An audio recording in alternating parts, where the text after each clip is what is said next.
Good afternoon, everyone. My name is Michael Pigg. I'd like to talk to you about my experiences implementing continuous delivery in a microservices architecture. I am a trainer, mentor with Chariot Solutions. We're a consulting company in the Philadelphia region. I have a background working in Java and Scala projects, but recently had an opportunity to set up a CD pipeline for a client. And this talk is mainly about those experiences. I want to say up front that the talk is going to be heavily about the delivery pipeline plugin and the templates plugin, and not so much about continuous delivery practices. So if that has any bearing on whether you want to stay or not. So continuous delivery means different things to different people, but the key things that I took out of when I was learning about continuous delivery is the ability to release software anytime, that any build could end up being a release. And so that idea kind of drives what I did in this setup. Also that we want to build artifacts once and deploy them as we need them. Deploy them to each environment that they need to be deployed into, not rebuilding the artifacts as we go through. And of course, it's usually thought of in terms of a pipeline. I don't think that's news to anyone at this point, but the pipeline represents all the steps that we need to go through to get software into production. So I think of it as starting with a change committed to source code control and ending with a build deployed to production. So for the purposes of this talk, I'm going to think of the pipeline as starting with a commit made on whatever our development branch is. Maybe it's the master branch. Jenkins, of course, is going to notice that and build the project and run tests. Of course, this may have multiple sub-steps associated with it, this build and running tests. We're going to store those artifacts for later deployment. Of course, as I said before, we want to build once and deploy many times. And then have a step to deploy to test, have a step to deploy to the production environment. So all that is good, but then what happens when you're doing this in a microservice architecture? What is a microservice architecture? It's where we build an application as a set of services that collaborate with each other to deliver the application functionality, rather than one big monolithic application that does all the functions of the application. Usually this is modeled around business concepts, although it doesn't have to be. But the big thing that we get out of it is that we can deploy and scale our applications, or the portions of our application, independently. So a portion that needs a lot of compute power, needs to handle a large load, can be deployed appropriately, whereas a portion of it that is more lightly loaded can be deployed appropriately as well. But for our delivery pipeline, it means that we have more of everything, right? We have more code repositories because we're going to have probably a repository for each project.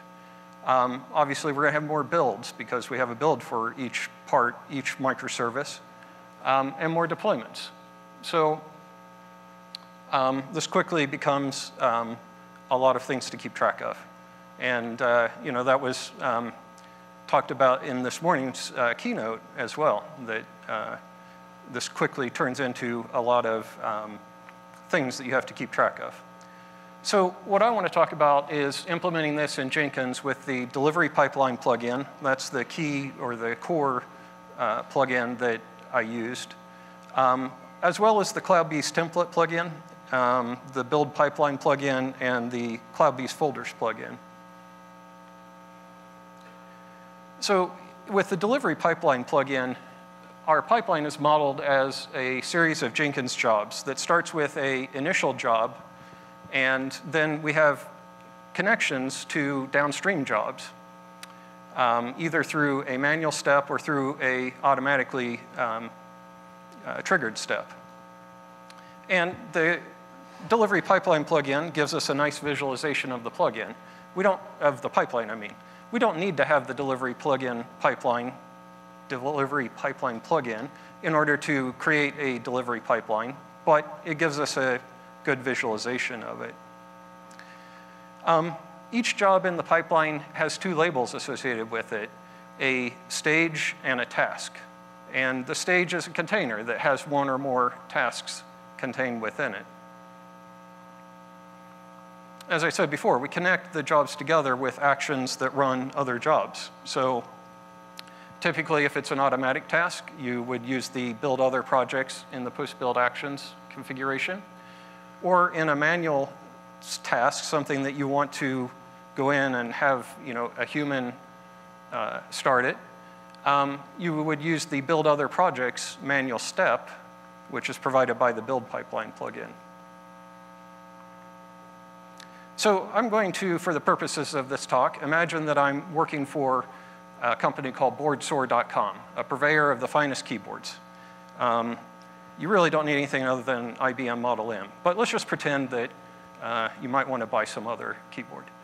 I want to build and deploy the first two services for this organization, the catalog and the order services. So I'm going to step through that. We want to build a pipeline. The code is going to be in GitHub. The application is a Play Framework Scala application built with SBT, which is commonly used for Scala projects, and deploying to AWS. What I'm talking about here, though, is not in any way specific to Scala applications.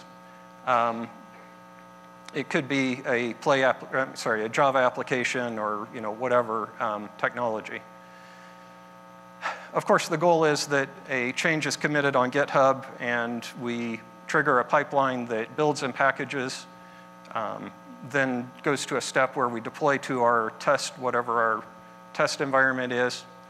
And in the real world, there'll probably be more deploying to test environments, but we'll simplify it here, and then deploy to the production environment. So to start this, I want to create a build job.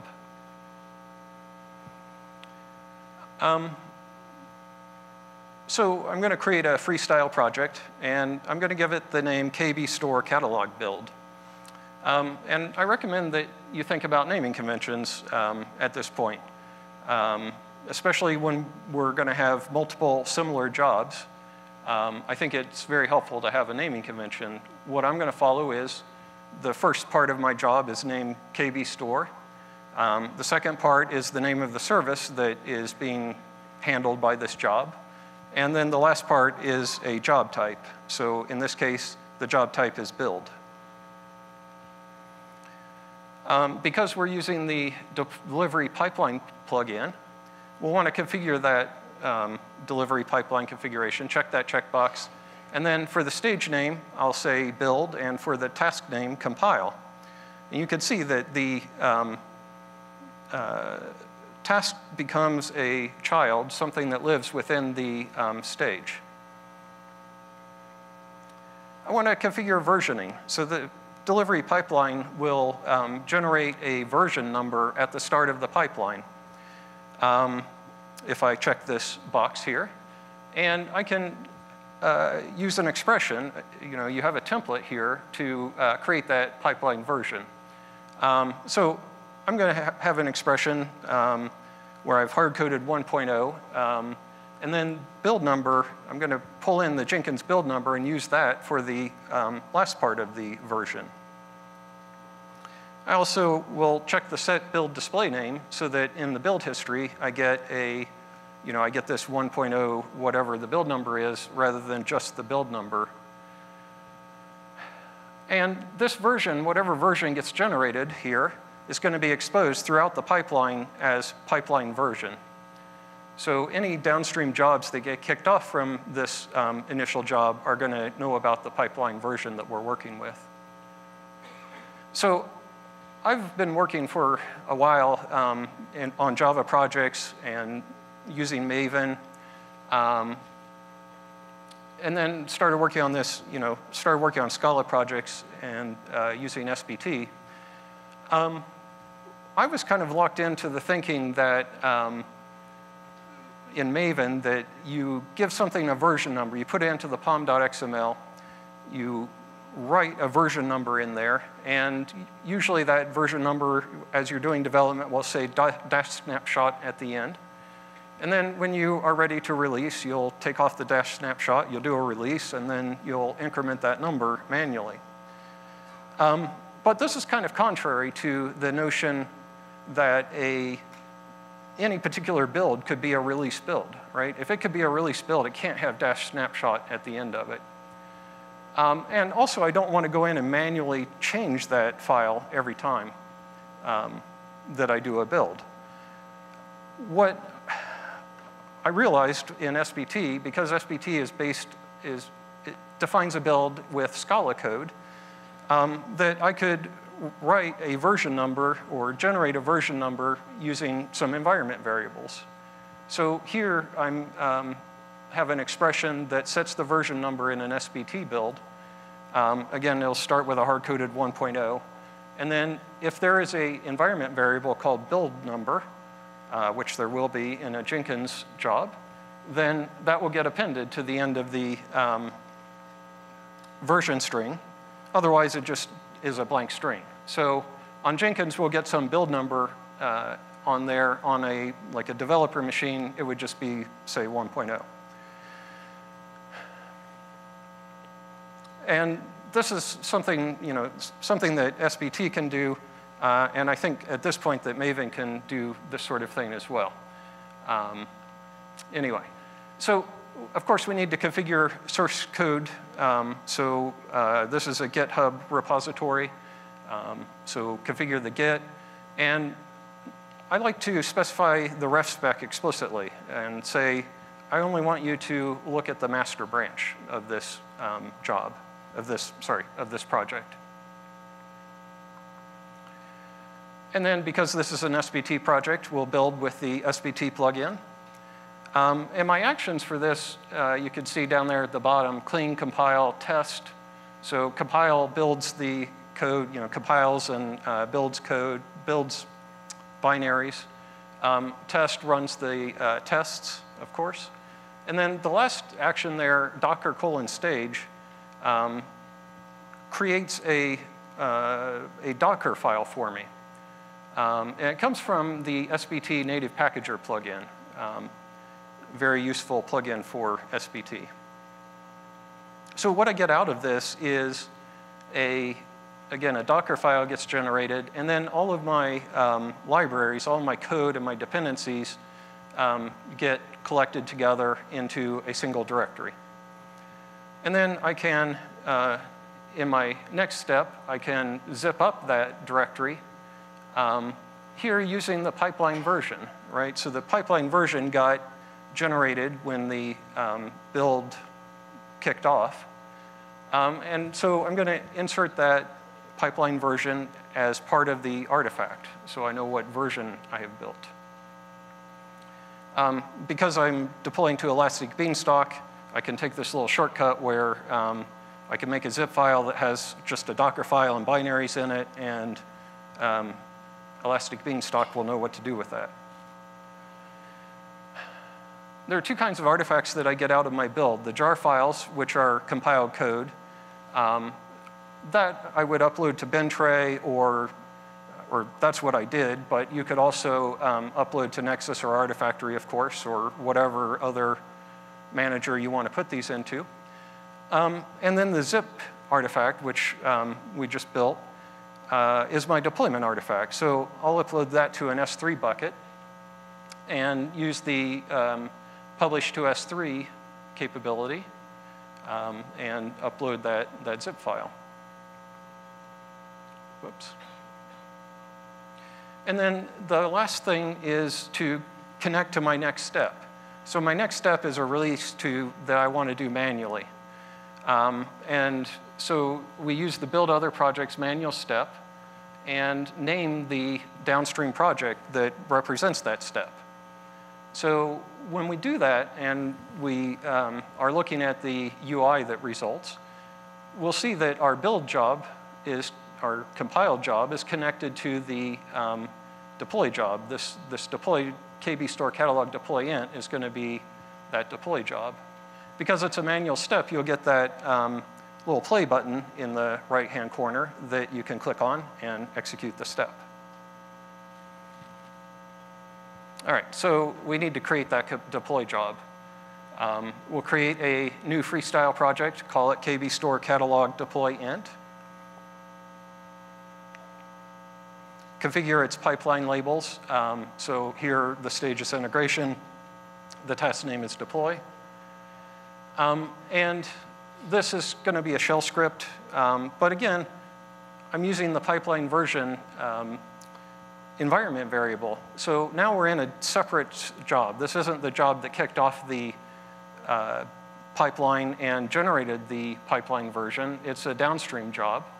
But it is going to get past the pipeline version and expose that as an environment variable. So we'll use that to get that deployed to Elastic Beanstalk and do an update to get it restarted. Now, we might want to also do something else, like when we do the deploy, after we do the deploy to the test environment, we might want to generate a load test, for example. So we can use, for something that's going to run automatically, we can use the build other projects in the post-build action and point at the project that we want to execute. So then once the deployment is done, this will just automatically start this. And of course, we need to connect to the next pipeline job, which again is going to be a manual step to deploy to production. So once we've done all that, we should have a set of projects that looks like this. A build job, 2 deploy jobs, that load test job. So not too bad.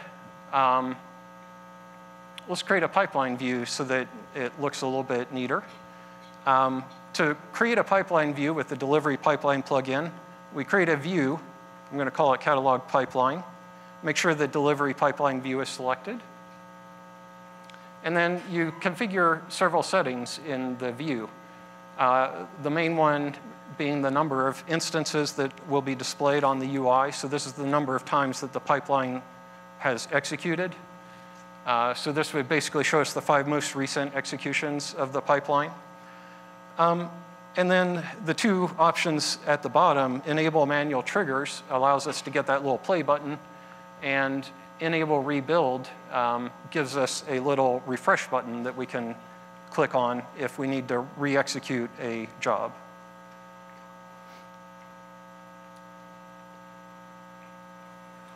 And then we need to add components. So the components for a pipeline are defined by the initial job for the pipeline. So I call the component catalog, and the initial job is KB store catalog build. And the result is, we'll see something like this. We'll have our 4 jobs connected together. The 2 that happen in the test environment are together in that one stage. And you can see here on these, so green indicates, as you might guess, that the step was executed successfully. And you can see the refresh buttons there, the circle buttons that you can use to rerun that step if you need to. So that worked pretty well, but now we need to add the order service. And we have to go through all that again.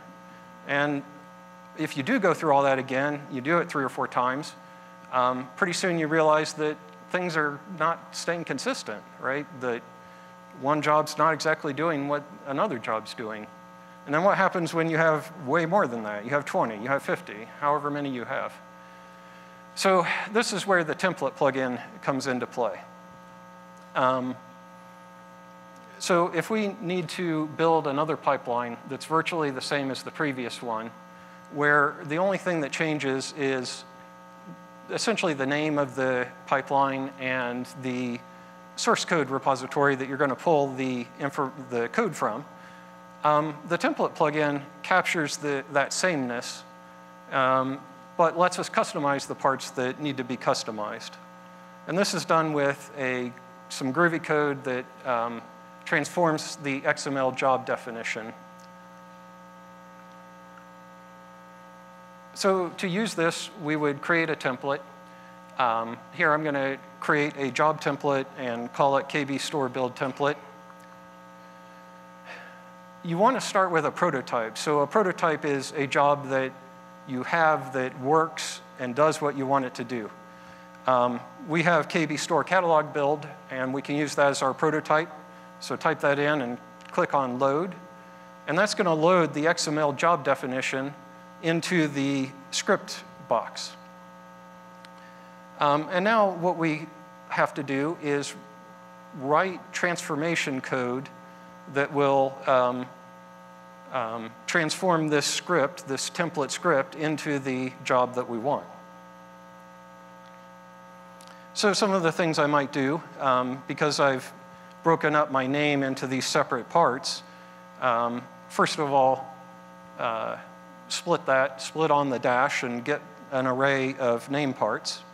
So anything inside of the, starts with the less than percent and then ends with the percent greater than is Groovy code that we're inserting in there.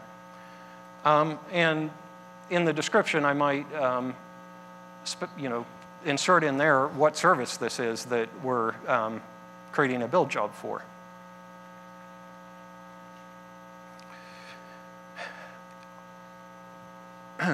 Likewise, I might use that service name in the URL for the source code control.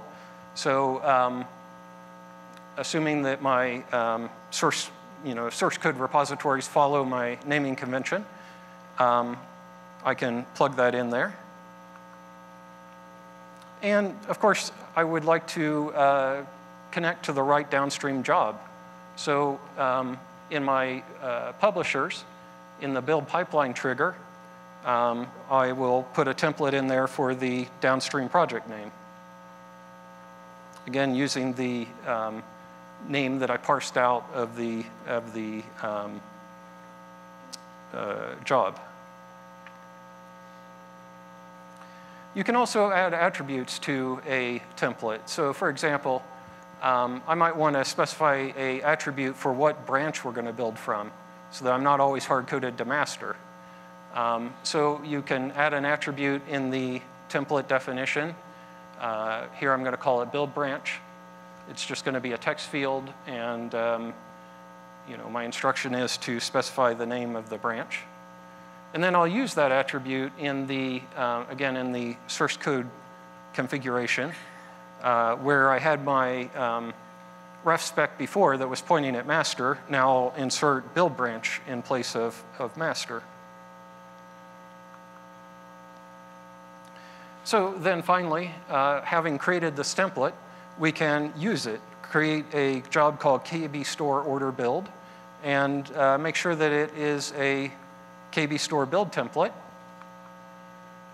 It will ask us to define the attribute build branch. So type in master there and hit save, and our job is done. That was pretty easy, right? Much easier than going through the more complicated UI configuration.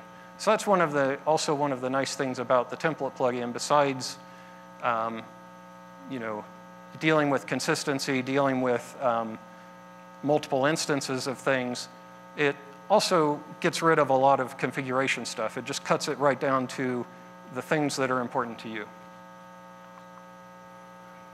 Let's create a template for the deploy jobs. So I'll create a KB store deploy template. Again, I'm going to derive information from my job names. So again, the service, and then deploy, and an environment that I want to deploy to. And again, my transformation will involve parsing out the names, maybe doing giving a nice display name for environments that I know about. And now I will do some templating of the delivery pipeline names. So instead of having a hard-coded stage name here, the stage name will come from the environment that's defined by the job name. And I will need to do a change on my job template, my build template, once I start doing this. So if the environment is integration, or whatever my test environment is called, then I will want to go ahead and configure the downstream project that connects to the production deployment. If it's not, then we will not have that link. So having defined that template, then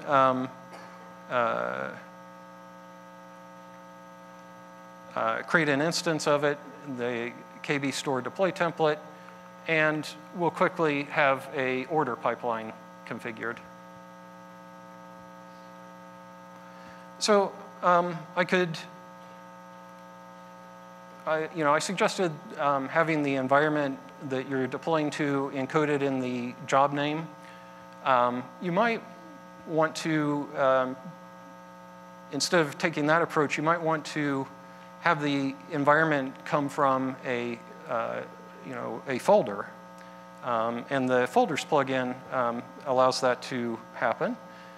Folders in Jenkins create a new namespace, so jobs that are in different folders can have the same name. So we would, if we wanted to do that, we would create a folder that represents, say, the integration environment.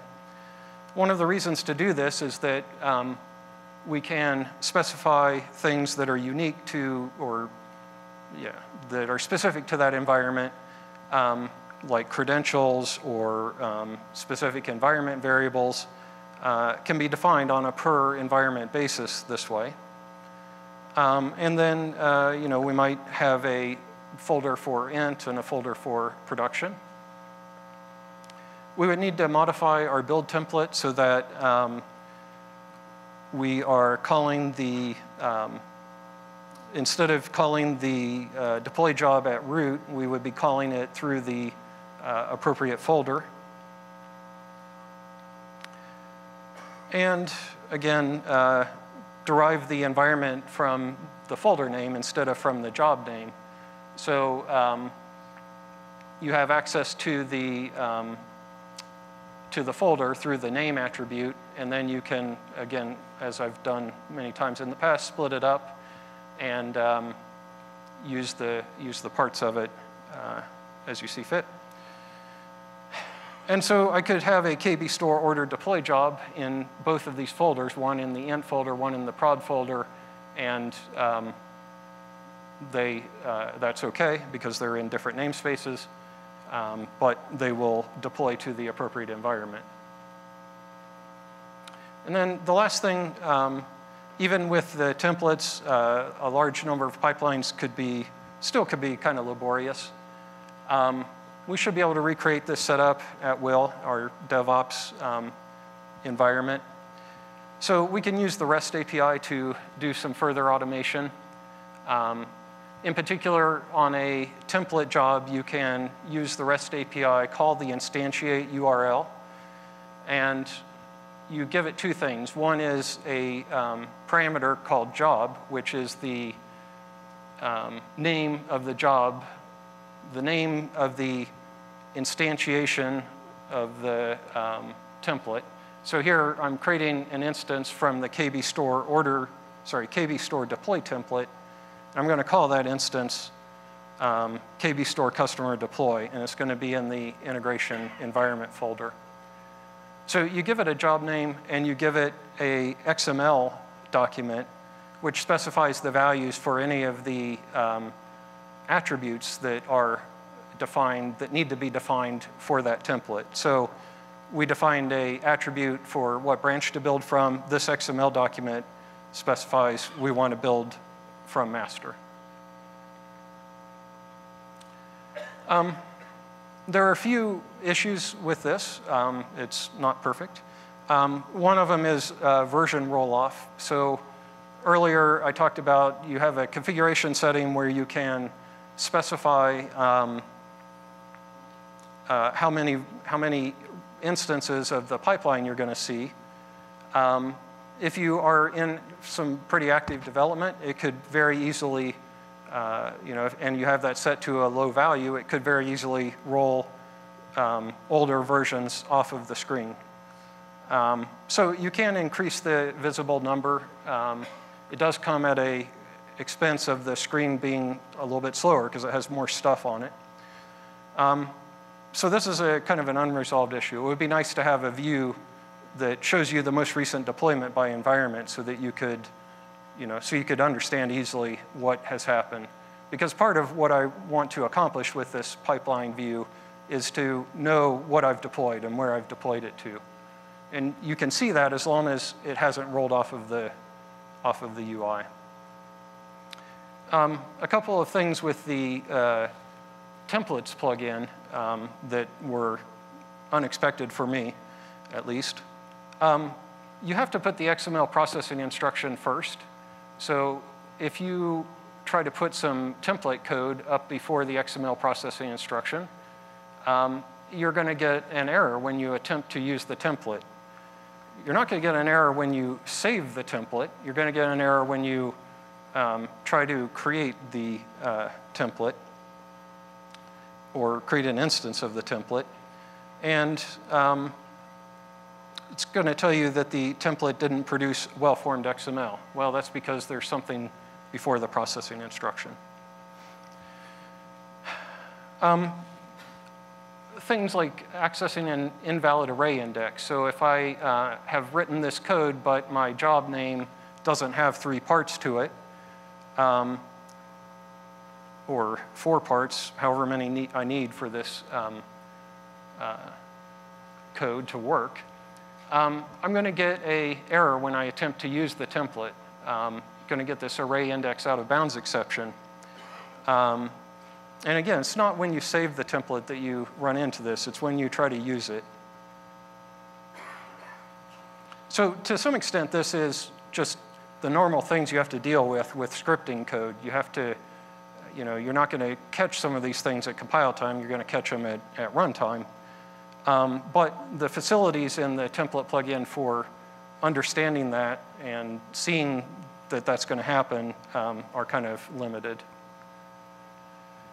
Along the same lines, if you make a change to a template and it produces something that is not valid, existing jobs won't get updated with that change. But there's no indication that something went wrong. So you might think you saved it and it's going to work fine, and then you find out it's not doing what you expected it to. So you kind of have to verify the instance after you do template changes. You have to maybe look at the config.xml and see whether it has what you expect in it. And again, it would be nice to have some sort of a test facility to deal with that.